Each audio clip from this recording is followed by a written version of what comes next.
तुम्ही नाटक एवढे बसवता सर लहान मुलांना घेऊन, पुन्हा पुन्हा मी तेच म्हणतोय.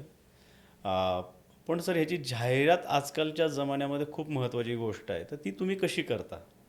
ॲक्च्युली यात आम्ही खूप मागे होतो. कारण 2018 पासून सुरू आहे आणि जे नवीन पालक येतात ते म्हणले आम्हाला इतके वर्ष सुरू आहे आम्हाला माहितीच माहितीच नव्हतं. नव्हतं. तो एक आमचा ड्रॉबॅक आहे की आम्ही लोकांपर्यंत पोहोचत नाही. हम्म, हम्म, हम्म. आत्ता आत्ता आम्ही सोशल मीडिया खरं तर हँडल करायला लागलो आहे किंवा या सगळ्या गोष्टी त्या गोष्टींकडे आम्ही वळालो आहे अच्छा. की प्रॅक्टिसमध्ये मग शूट करणं थोडंसं. सध्या रीलचा जमाना आहे. आता विषय निघालाच आहे, तर तुम्ही इंस्टाग्रामचं तुमचं कुठलं हो, हँडल आहे नाव सांगितलं तर बालगड प्रेक्षकांसाठी. रंगभूमी म्हणून आपलं एक इंस्टाग्राम आय डी आहे. बर. त्याच्यावर तुम्ही फॉलो करू शकता. ओके. त्यात तुम्हाला अंदाज पण येतो की नक्की काय चालू आहे हां, काय? प्रॅक्टिसपासून ते शोपर्यंत काय काय घडतं वा असं वा आम्ही वा. दाखवण्याचा प्रयत्न करतो रीलमध्ये. Okay okay okay. तर अशा गोष्टी आहेत. पण आता हळूहळू आम्ही पोहोचणार आहोत लोकांपर्यंत आणि तुमच्या एक पॉडकास्टमधून पण आम्ही लोकांपर्यंत नक्कीच पोहोचण्याचा पोहोचू नक्कीच आणि प्रयत्न करूया. इन डिटेल पोहोचू. Yes yes yes obviously. रीलमध्ये एक मिनिटाच विषय कळत नाही, येस पण येस आता इन डिटेलमध्ये ज्यांना खरंच इंटरेस्ट आहे ते ऐकतील अगदी आणि अगदी कसं चालती बालगड रंगभूमी येस किंवा येस. बालनाट्य चळवळ हे आता. आणि मला सर अवश्य असं म्हणावं असं वाटतं की हा जो पॉडकास्ट आहे स्पेशली, हा अशा सगळ्या पालकांनी पाहायला पाहिजे की ज्यांना खरंच वाटते की आपल्या मुलाचा मुलीचा सर्वांगीण विकास व्हावा आणि त्यांनी नाटकाकडे नुसतं नाटक न पाहता त्याच्या बहुआयामी व्यक्तिमत्व आपला विकास करण्यासाठी ह्याचा कसा आपण वापर करू शकतो आपल्या मुलांच्या आपल्या पाल्याच्या प्रगतीसाठी, ह्याचा सगळ्यांनी मला वाटतं ह्यातनं समजण्यासारख्या गोष्टी आहेत आणि अवश्य आपण पाहावा. ज्या अ, पालकांना खरंच काहीतरी आपल्या मुलांमध्ये ग्लॅमर किंवा ॲक्टिंग हे दोन शब्द सोडता की खरंच मुलांमध्ये काहीतरी पर्सनल डेव्हलपमेंट हवी असेल तर त्यासाठी त्यांनी नक्की न बालनाट्य करावं आणि त्याचं सातत्य ठेवावं. सातत्य पण फार महत्त्वाची गोष्ट आहे सर, खूप कारण फक्त महत्त्वाचं समर आहे. वेकेशनमध्ये तुम्ही ती बॅच लावता, त्यातनं तुम्हाला ते अचीव होत नाही, तो फक्त एक टाइमपास. बेसिक बेसिक गोष्टी असतात त्यात की नाटक कसं करावं किंवा नाटकाची ओळख हेच समर कॅम्पमधून हे होतं. मग त्या मुलांना आवड निर्माण झाली तर मग कंटिन्यू करावं असं बरोबर माझं बरोबर. म्हणणं असतं. म्हणून मी शक्यतो सगळ्यांना म्हणतो की तुम्ही आधी समर समर कॅम्प कॅम्पला या. करा. त्यात तुम्हालाही अंदाज येईल. असतात बेसिक गोष्टी 15 दिवसांचं वर्कशॉप असतं, पण त्यात मुलांना पण अंदाज येतो आणि पालकांना पण अंदाज येतो की तू आवडतंय का नाही आवडतंय. मग ह्या वर्षीचा तुमचा समर कॅम्पबद्दल काय प्लॅन आहे? हो, आपलं ह्या वर्षी म्हणजे इतके वर्ष आपल्या तारखा फिक्स आहेत. 15 एप्रिल ते 30 एप्रिल बरं. एक बॅच असते. ओके. 1 मे ते 15 मे, 16 मे ते 30 मे. बरं. हे ह्या ठरलेले असतात हां, या वर्षानुवर्ष. तारखांमध्ये कधीच वर्षानुवर्ष वा फिक्स वा आहेत वा या वा. तारखा. यात कधीच बदल होत आणि हे नाही. निगडीमध्येच हो, तुमचं होतं, पत्ता काय निगडीमध्ये सांगता येईल? भेळ चौक, निगडी प्राधिकरणमध्ये भेळ चौक आहे. तिथं पंचामृत हॉटेल आता फेमस आहे ओके किंवा तारांगण हॉल. ओके तर तिथे आपला पहिल्या मजल्यावर क्लास चालतो बालगड बरं. रंगभूमी म्हणून okay okay okay. Good good. आहे म्हणजे. ओके. थोडंसं वैयक्तिक आपण तुमच्या आयुष्याबद्दल बोलूया आणि काही असे थोडेसे प्रश्न आहेत ते घेऊया आणि आपण संपूया आजचा पॉडकास्ट. तुम्हाला ॲज अ दिग्दर्शक मला वाटतं तो जास्त तुम्हाला म्हणजे जास्त आवडतं फील्ड आहे. कुठल्या दिग्दर्शकाचा तुमच्यावर प्रभाव आहे का? हो, खूप म्हणजे तसं बघायला गेलं तर पहिलं जर तुम्ही सिक्वेन्स बघितलं तर एक नंबरला संजय लीला भन्साली. बर. म्हणजे त्यात तुम्ही फक्त ग्लॅमर नका बघू, फ्रेम अँड फ्रेम आणि कलाकारांकडून अभिनय काढून घेणं हे ते ज्या माणसाला जमतं. तर तुम्ही इन डिटेल बघितलं तर तुम्हाला प्रत्येक वेळेस काहीतरी नवीन सापडतं त्या फिल्म्समधून. असे खूप मोठेही असतील, नो डाऊट आहे. पण मला जो पहिला दिग्दर्शक म्हणून कळला तो संजय लीला संजय भन्साली. लीला भन्साली. वा वा. म्हणजे मी त्यांची कोणतीही फिल्म लागली तरी मी ती आवर्जून पूर्ण बघितल्याशिवाय उठतच नाही. असे खूप आहेत मराठीत. नागराज मंजुळे, मग त्यांचंही मला आधी कळायचं नाही की फॅन्ड्री एवढा का हिट झाला काय हिट झाला? किंवा काय म्हणतात त्याला सैराट एवढा का सैराट. हिट झाला, झुंड का हिट झाला. म्हणजे काय म्हणतात मला फक्त ग्लॅमर वाटायचं, पण जेव्हा मी डिटेलमध्ये बघायला लागलो तेव्हा मला कळलं की तिथं डिरेक्टर का ओळखला जातो, तिथं ॲक्टर नाही ओळखले जात. मग काही फॉरेनचे पण आहेत आणि मी शक्यतो सगळ्या आर्ट फिल्म मी बघतो. कारण काय होतं की कलाकारांनी ती सवय लावून घेतली पाहिजे की खूप स्लो चाललाय पिक्चर, पण स्लो चाललाय तो का स्लो का चाललाय, स्लो चाललाय? दिग्दर्शकांनी तो पेस तसा का ठेवलाय, हे आपण माहीत करून घेतलं तर मग आपल्याला त्यातली खरी मजा कळते. ओके. म्हणजे म्हणतात ना की पहिल्यांदा ऐकणाऱ्याला शास्त्रीय संगीत कळतच नाही, कळतच नाही. खरंय खरंय खरंय. पण ज्याला एकदा कळायला लागलं की त्याला कळतं, ते मग ते व्यसन वा आपोआप येतं, ते तसं ऑटोमॅटिक. येते अगदी अगदी की अगदी. खूप पहिले सुंदर उदाहरण बोरच दिलं. होतं तुम्हाला, पण त्यात तुम्ही शोधण्याचा प्रयत्न केला तर मग कळतं की तरच नाही, होतं. यात काहीतरी गंमत आहे. वा वा मग वा. मी सगळ्या आर्ट फिल्म बघतो आणि जे काही आहेत ते त्यांच्या तर फिल्म्स मी बघतो. वा वा. म्हणजे विशाल भारद्वाजच्या यांच्या फिल्म मी बघतो. मग ह्या अनुषंगानेच पुढचा प्रश्न की कुठल्या प्रकारची स्क्रिप्ट किंवा नाटक तुम्हाला दिग्दर्शित करायला आवडतं? असं काही कुठलं स्पेसिफिक आहे की गंभीरच आहेत किंवा कॉमेडी, असं काही तुमचं आहे का आवडीचा प्रांत? ते आहे, मला शक्यतो जास्त गंभीर किंवा दुःख हां. ह्याच्यावर मला जास्त लिखाण करायला पण आवडतं किंवा ते मला पटकन जमतं. जमतं. मला बरेच पालक म्हणतात सर एखादं तरी कॉमेडी Comedy बसव, म्हटलं मला जमतच नाही. खूप पालक पण म्हणतात दादा प्रत्येक वेळेस सिरियसच होतंय आपलं, थोडं तरी कॉमेडी काहीतरी. म्हटलं अहो माझं तो ह्युमर सेन्सच नाहीये. पण एवढी जर पालक तुम्हाला म्हणत असतील तर तुम्ही एखादा प्रयत्न सुरुवात करायला नाही, काय मी हरकत प्रयत्न करायला जाईल सुद्धा, पण मला कळेल की हे फारच बालिश होईल.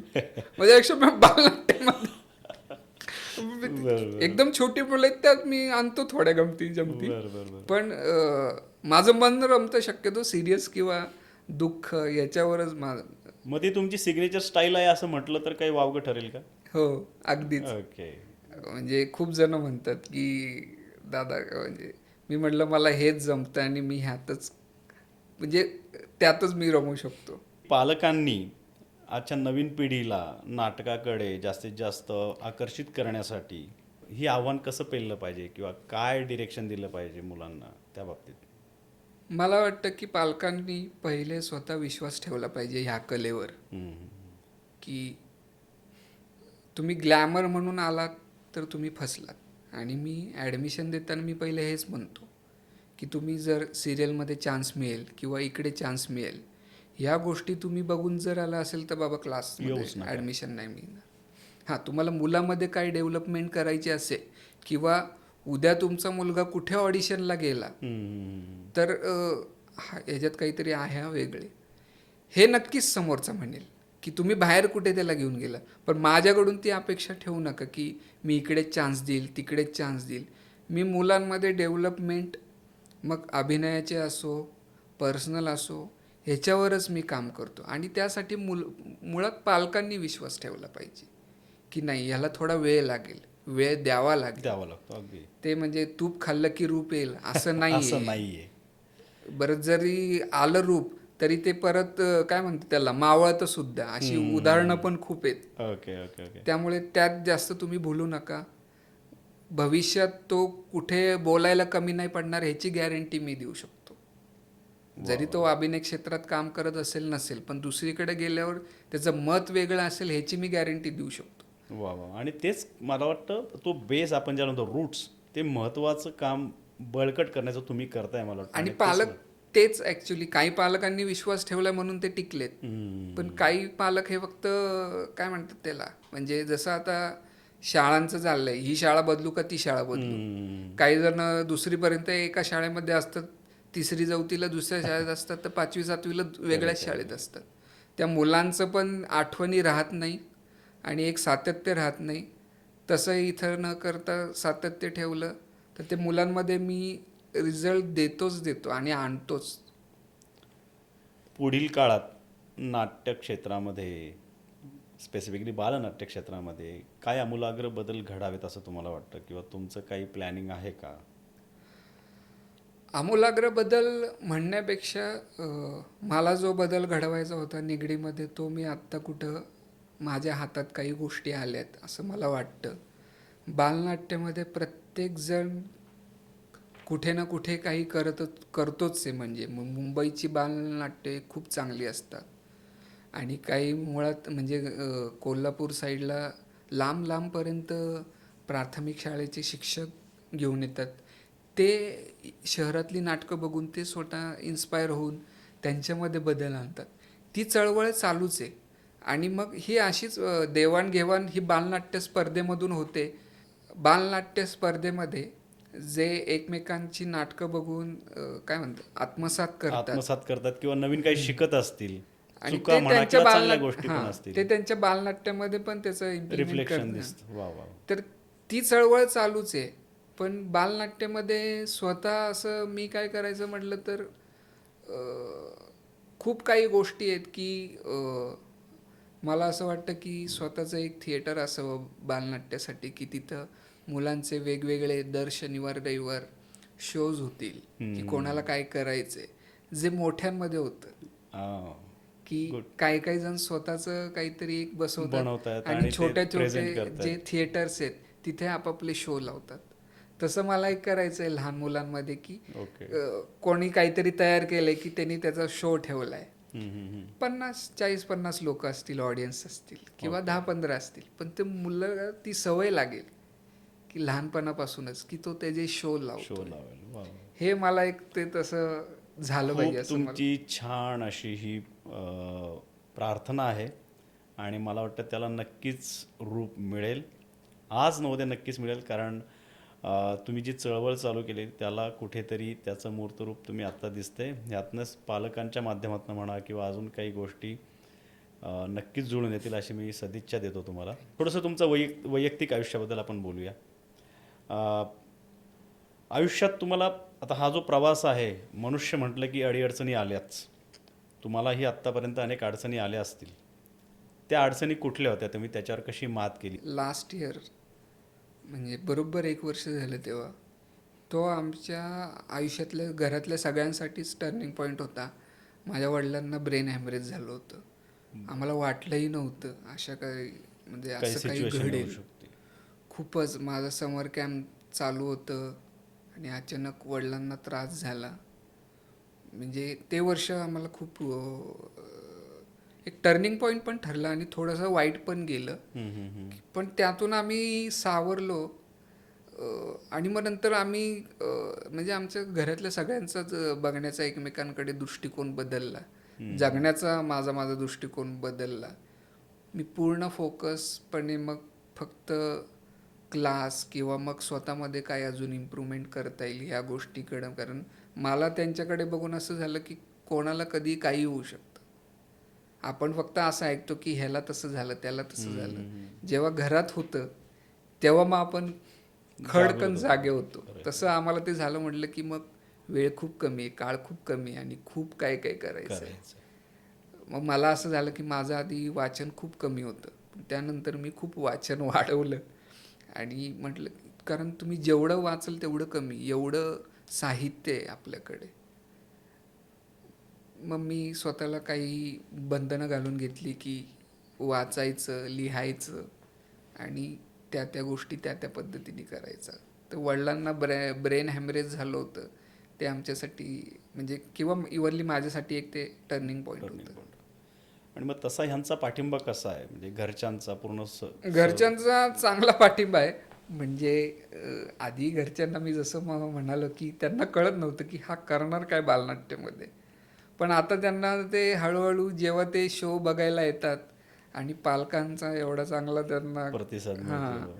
तर तेव्हा मला असं वाटतं की मग आता त्यांना ते हळूहळू पटायला लागले की नाही बाबा वा हे वा. पण असं एक काहीतरी काम आहे आणि ते पण तेवढंच महत्त्वाचं आहे. Good good good. त्या पद्धतीने हे करतात. छान. तुम्ही आता उल्लेख केला होता वाचनाचा. मग सध्या तुम्ही, आम्हाला आवडेल म्हणजे लोकांना, की अशी काही पुस्तकं आहेत की तुम्ही खरंच तुम्हाला वाटतं की बालकांनी म्हणजे आता पालकांनी त्यांच्या बालकांसाठी समर वेकेशनमध्ये आवर्जून वाचावी, त्यातनं त्यांना काही मिळेल, किंवा आपणही कुठलं आत्ता पुस्तक वाचत असाल तर त्याबद्दलही आम्हाला ऐकायला आवडेल. आणि तुम्हाला आवडलेलं आत्तापर्यंतचं सगळ्यात सुंदर पुस्तक, विषय, ते पण आम्हाला आत्ता जस्ट माझं एक पुस्तक संपलं वाचून, देवा झिंजाड यांचं एक भाकर तीन चुली. बरं. कशावर, काय विषय आहे एक भाकर तीन? आई आणि मुलाचं नातं याच्यावर आणि त्यांचा तो प्रवास. म्हणजे त्यातही मी जसं म्हटलं की मी स्वतः एक स्त्रीवादी थोडासा लेखक असल्यामुळे आणि ते पुस्तक मला जास्त भावलं कारण त्यात त्यांच्या आईचा प्रवास आणि त्यानंतर नंतर त्यांचा सोबत प्रवास. पण ते एक पुस्तक मी ते वन स्ट्रोक वाचून काढलं. मला वाटतं 450 पानांचं ते पुस्तक आहे, पण त्या पुस्तकाने मला सोडलंच नाही. वा खूप आहेत असे. वैभव जोशी यांच्या कवितांचं पुस्तक एक सलग वाचून वैभव झाली जोशी माझी तर ती सगळी. नितीन थोरात म्हणून एक चांगले लेखक आहेत, त्यांची पुस्तकं मी आता वाचायला घेणार आहे. पुस्तकांचं मला असं वाटतं की जे पुस्तक मी वाचतो ते मला आवडतं. कारण असं एक तुम्ही हे नाही करू शकत, कारण प्रत्येक लेखक वेगळा आहे, त्याची स्टाईल वेगळी आहे. पण आपल्याला खूप काही त्या म्हणजे त्या लेखकांकडून मिळतं. त्यामुळे मी असा आवडता लेखक वगैरे म्हणत सांगणं नाही, पण मुश्किल आहे. सगळेच मला महत्त्वाचे वाटतात. कारण त्यांनी तेवढं काय म्हणतात जीव ओतून ते पुस्तक लिहिलेलं असतं. कारण प्रत्येकासाठी आपापली कलाकृती ही महत्त्वाची असते. कारण कोणीच असं टाइमपास म्हणून करत नाही. समोरच्याला काहीतरी मिळावं ह्यासाठीच तो काम करत असतो. मी जे हातात येईल ते वाचतो आणि मी घेतो पण विकत पुस्तकं.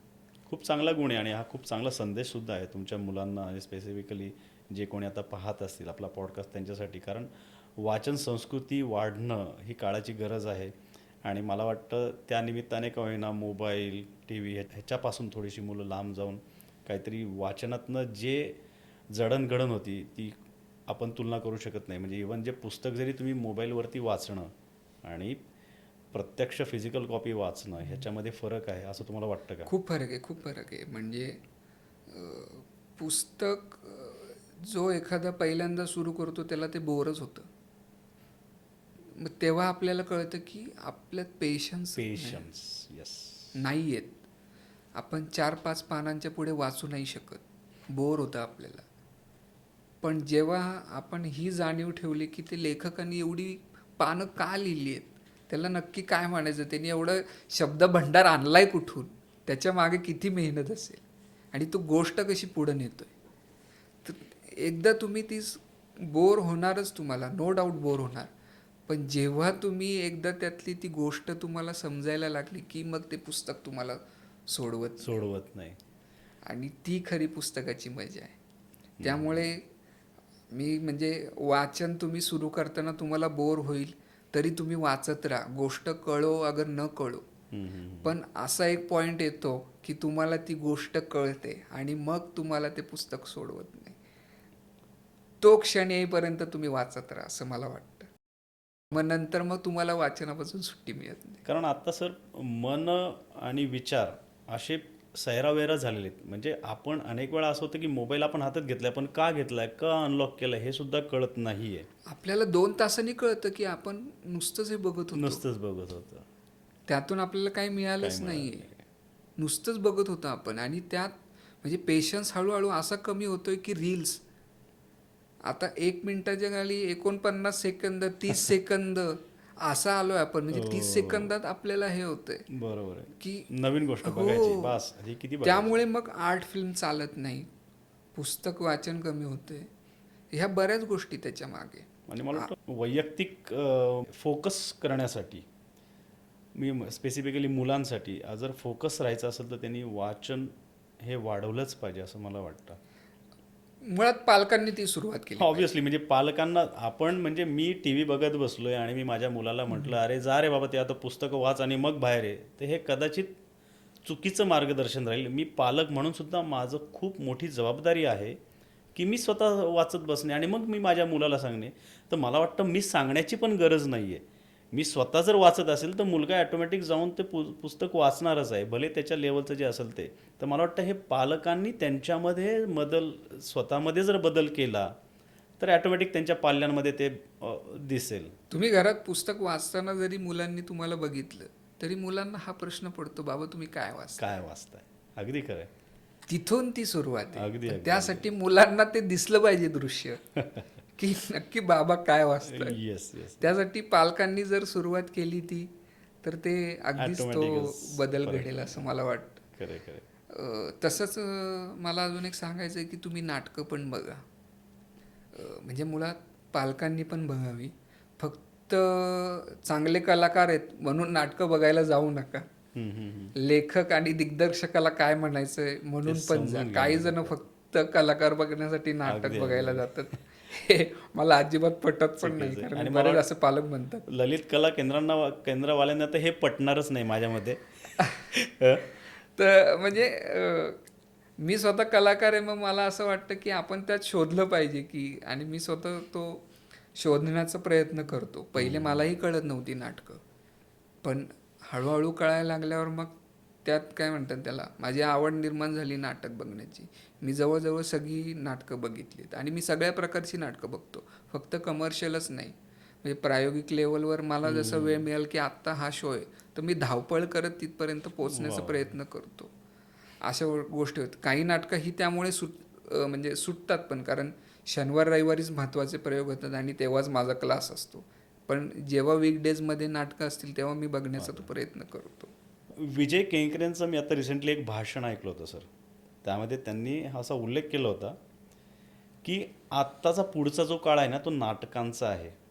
कारण आत्ता टी व्हीचा नंतर ओ टी टीचा इतका भडीमार झालेला आहे की लोक अक्षरशः त्रस्त झालेले आहेत. म्हणजे त्यांना कळत नाही.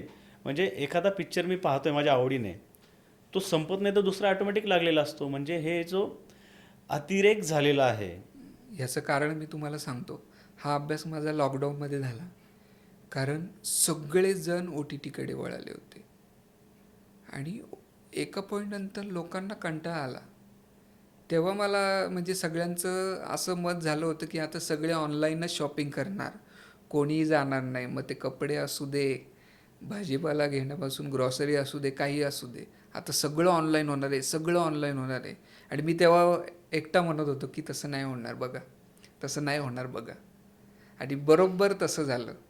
लोक आता ऑनलाईनवर लोकांचा विश्वास राहिला नाही आहे, कारण एक तर ते प्रॉडक्ट येतं घरी कसं हे आपल्याला कळत नाही तसं, आणि मुळात स्वतः आता खरेदीला जातात, कारण तो एक टाईम राहिला आहे की तिथं फॅमिलीसोबत आपण कुठेतरी जातोय खरेदीला. हे सेम तशी गोष्ट आहे खरं की खरं. ओ टी टी बघताना किंवा घरी फिल्म बघताना आपण आपलीच बघतो. मग मुलं त्यांची बघतात, पालक त्यांच्या त्यांच्या वेळेत बघतात, सगळे एकत्र कधी नाही बघत. जेव्हा आपण ठरवून कुठेतरी जातो तेव्हा ती एकत्र कलाकृती बघितली बघितली. जाते. आणि तो फॅमिली टाईम पण एक टुगेदर तुम्हाला घालवता येतो आणि त्याने तुम्ही बाहेर पडता, चार गोष्टी मग तुम्ही पाहता, म्हणजे असं होतं की अरे आपण चल हे बघायला जाऊ, मग तुम्ही तुमच्या फॅमिली फ्रेंड्सला सांगता वगैरे वगैरे, अशा त्या सगळ्या गोष्टी होत जातात आणि मग त्यांना अजून आवड होते. मग ते अशी एक चेन त्याची तयार होते. म्हणून लाईव्ह परफॉर्मन्सला आत्ता जास्त काय म्हणतात त्याला, डिमांड डिमांड आहे पण आहे किंवा आणि ते लोक लाईफ लॉंग चालू आवर्जून बघायला आवडेल. जातात. तिथं मग ते खर्चाचा विचार नाही करत. हम्म, हम्म, जसं थिएटर आता थोडी ओस पडली, हम्म, हम्म. त्याचं कारण ते, कारण ओ टी टीला मग ते येणारच आहे, पण अगदी नाटकं ओ टी टीला नाही येऊ नाही शकत. येऊ शकत. अगदी अगदी. आणि ती मजा आहे ती आपण नाही बघू ती शकत. नाटकाची मजा. आणि मी अनेक आजूबाजूला सर लोक पण असे पाहिले की त्यांनी नाटक म्हणजे 40-45 पर्यंत त्यांनी नाटक पाहिलेलंच नाही आहे. खूप लोक आहेत अशी. पहिले नाटक काही लोकांपर्यंत सीमित होतं, बाकीच्यांना वाटायचं की तो उगीचचा खर्च आहे. पण आता थोड्या आता तेवढ्या तो ट्रेंड गोष्टी, बदलतोय. मला तेच म्हणायचं होतं. आता आणि त्यामुळे शोज हाऊसफुल होत आहेत. हाऊसफुल होत आहे. मग नाटकांचे विषय पण बदलत चालले अगदी की अगदी. आता फक्त तो ऑडियन्स नाही, नाहीये. आता ऑडियन्सचा कॅनव्हास पण वाढलाय. आणि ती खूप चांगली काय म्हणू नांदी आहे आपल्या नाटकासाठी. तर मला वाटतं ह्या सगळ्यांचा उपयोग सगळ्यांनी करून घेतला पाहिजे. जाता जाता शेवटचा एक प्रश्न, मुलांना तुम्ही काय संदेश देताल आमच्या?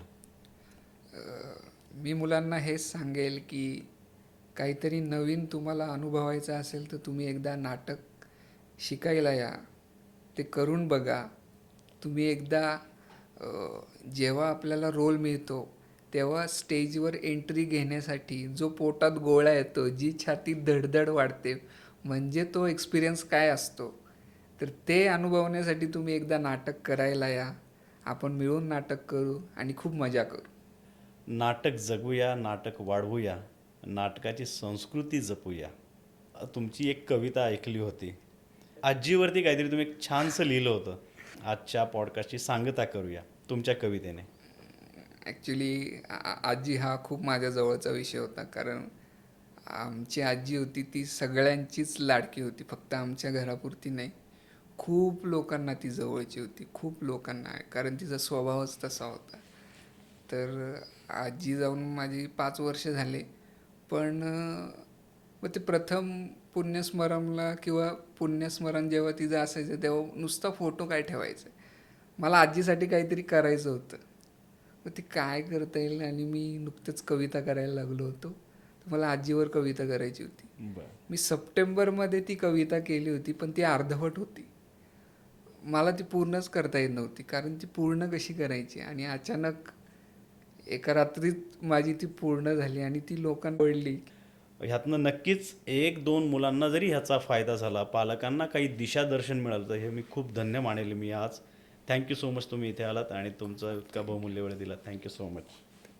आजी, माझ्या हाताला गाठ मारली आहे तुझ्या पदराची, मग ती अशी कशी सुटायची. आजी, मी जन्मलो म्हणून तू रडली होतीस. देवानी लक्ष्मी द्यायच्या जागी धोंडा दिला म्हणून तू चिडली होतीस. पण ह्याच धोंड्याची जेव्हा वेळ आली मरण्याची, तेव्हा तुझ्या प्रेमाने या कोवळ्या जीवाला आशा दिली जगण्याची.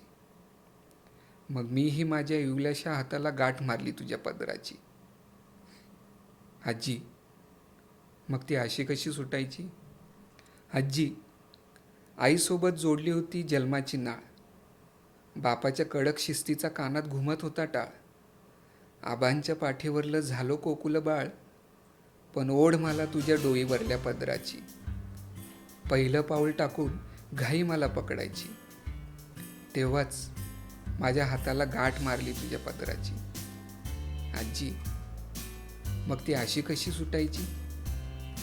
आजी, माझ्या वाण खोडकर स्वभावामुळं घरात नेहमीच युद्ध व्हायची. आईचा झाडू, बापाची खेटरं ही शस्त्र माझ्यावर डागली जायची. मग मीही रडत रडत पटकन तुझ्या कुशीत शिरायचो, पदराच्या आड लपून डोळे पुसत बसायचो, कारण तेच एक बंकर होतं जागा माझ्या लपण्याची. तेव्हाही माझ्या हाताला गाठ मारली तुझ्या पदराची. आजी, मग ती अशी कशी सुटायची. आजी, तुझ्या चेहऱ्यावरची एक एक रेख मला अनुभवांचा रस्ता वाटतो. 4 अनुभवांचा वेळ म्हणजे कष्टकऱ्यांचा चौक भासतो. अशा साऱ्या कष्टकऱ्यांचा भारत मला तुझ्या चेहऱ्यात दिसतो, आणि त्या भारताचा झेंडा म्हणजे तुझा पदर वाटतो. घाई मला आता तो झेंडा फडकवण्याची. आजी, अभिमानाने माझ्या हाताला गाठ मारली तुझ्या पदराची. मग ती अशी कशी सुटायची. आजी, मला अजूनही आठवते तुझ्या वैकुंठाची वारी. आबाळाने ही गरजत दिली होती तुझ्या दिंडीला टाळी. सगळे नुसते हरवून गेले तुझ्या आठवणींच्या काळी, पण तू मात्र शांतगार झोपली होतीस. आयुष्यभराचा आराम तू समाधानाने करत होतीस, आणि माझी नजर फक्त तुला भरभरून पाहत होती. तेवढ्यात कोणीतरी म्हटलं, शेवटचं दर्शन घ्या. हळूहळू जवळ येताना तू मला अस्पष्ट दिसत होतीस. तुला बघण्याच्या धडपडीत नजर डबकायला आली होती. तिथेही मला एक खोड सुचली तुझी काढायची. नव्या कोऱ्या पातळाला शेवटची गाठ मारायची. ती मायेची गाठ बांधून तुला दिली आर्त हाक, आणि अग्नीनेही केली तुझी कायमची राख. आजी, इथपर्यंतच होता का तुझा आणि माझा प्रवास. पण तसं नाही. आजी, तू वर गेल्यावर तो म्हणेलच, बाई आता तुला नवीन जन्म घ्यायचा आहे. तेव्हा जुनी नाती ही मागेच ठेवायची. ही गाठ तुला पुढे नेताना यायची. ए बाबा, पुढच्या 6 जन्मावर तुझ्या पाणी फिरते कायमची, पण ही गाठ आहे आजी नातवाच्या प्रेमाची. तुझ्या एका सांगण्यावरून ती अशी तशी नाही सुटायची.